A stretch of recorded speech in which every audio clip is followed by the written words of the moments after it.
Assalamualaikum warahmatullahi wabarakatuh. Salam sejahtera dan salam Malaysia Madani. Saya Danish Razan bin Murad akan bertanding di N26 Dun Cembung PRN Negeri Sembilan kali ini. Alhamdulillah, bila kita turun ke ground, kita tengok feedback yang positif. Secara keseluruhan memang positif.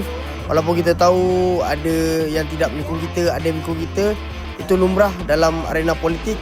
Tetapi apa yang boleh saya bagi tahu di sini, secara keseluruhan dia, kami ataupun Pakatan Harapan sendiri terima feedback yang positif daripada masyarakat setempat. Ada mereka yang memang kita tahu menyokong PH, tapi dengan datangnya calon muda, mereka lebih bersemangat. Dia punya game dia different daripada peringkat parlimen. Sebab dulu ni kita perlu deal dengan banyak lokaliti, kampung-kampung dan sebagainya. Dan setiap kampung ada masalah yang berbeza.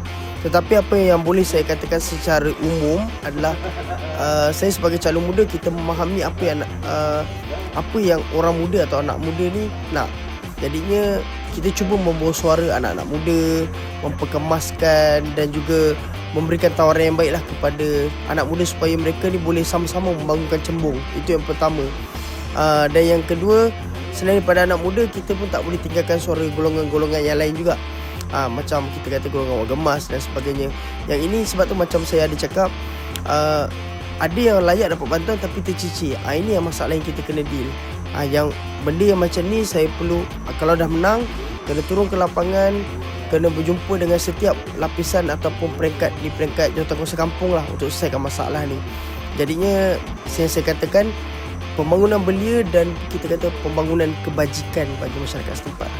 Saya Danish Razan bin Murad, calon N26 Dun Cembung PRN Negeri Sembilan kali ini, menyeru kepada anda semua yang melihat video ini, terutamanya bagi rakyat Negeri Sembilan, untuk turun mengundi pada 1 Ogos 2026. Turun mengundi kerana itu hak anda dalam pesta demokrasi di negara kita ini. Tetapi yang paling penting, turun mengundi dan pangkah Pakatan Harapan.